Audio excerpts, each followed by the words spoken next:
back to 3D Cars, the channel where classics aren't forgotten, they're reborn. Today, we're diving deep into one of the most elegant, daring, and ahead of its time vehicles ever made, the Citroën DS. And while the original was introduced in 1955, the one you're looking at is a 1979 Citroën DS, one of the final and finest examples of this French masterpiece before production ended. Let's take a moment to absorb this design.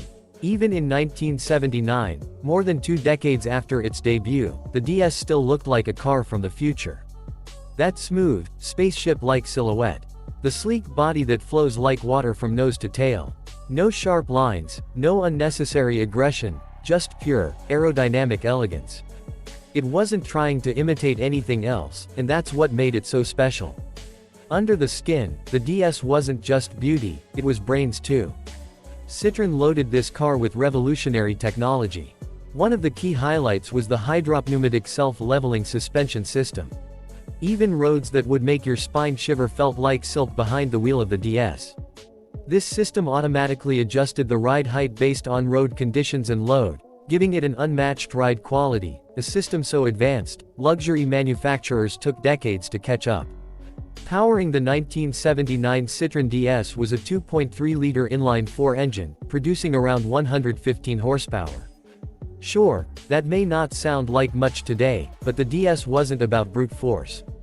It was about grace, control, and smoothness.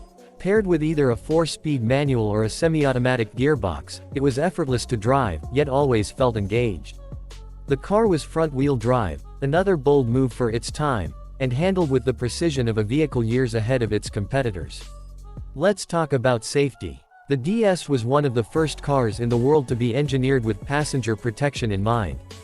It had a crumple zone, a padded dashboard, and even a single-spoke steering wheel designed to reduce injury during a collision. Think about that, in the 70s, Citroën was already working on ideas many brands wouldn't adopt until the 90s or later. And look at the lighting. The DS was famous for its directional headlights, a system where the inner lamps would swivel as you turned the steering wheel. Driving at night on winding roads. This car literally let you see around corners. That feature wasn't just futuristic, it was magic. The 1979 models retained this feature, along with redesigned taillights and some cosmetic refinements that made it look even more polished than earlier versions. Now, take a look at the cabin.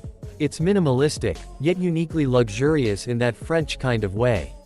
From the sculpted seats to the spaceship-style dashboard and wide panoramic windshield, sitting inside a DS was unlike any other car of its time. You didn't feel like a driver, you felt like a pilot. And the comfort, second to none. Long drives felt like short cruises, and potholes simply vanished beneath the suspension. As Citroën approached the end of the DS line in 1975, production transitioned to the DS-23 models, which carried into 1979 in limited availability and under specific regional demand. So while the model officially ended in '75, these last editions are often viewed as the ultimate expression of the DS lineage. The final variants, like the one we're showcasing today, were fine-tuned to perfection, improved reliability, refined interiors, and enhanced road presence.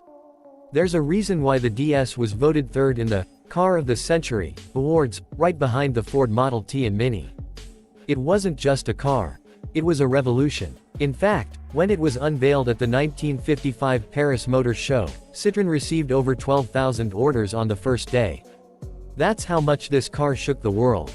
Today, owning a 1979 Citroën DS isn't just about collecting a classic, it's about holding a piece of automotive history that still teaches us what design, innovation, and vision truly mean.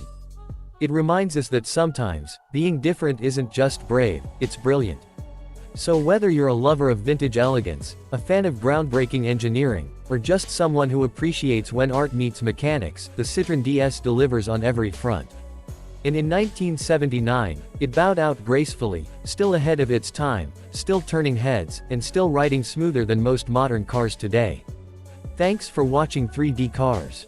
If you enjoyed this dive into a true icon, don't forget to like, comment, and subscribe for more deep looks into the legends that shaped the road.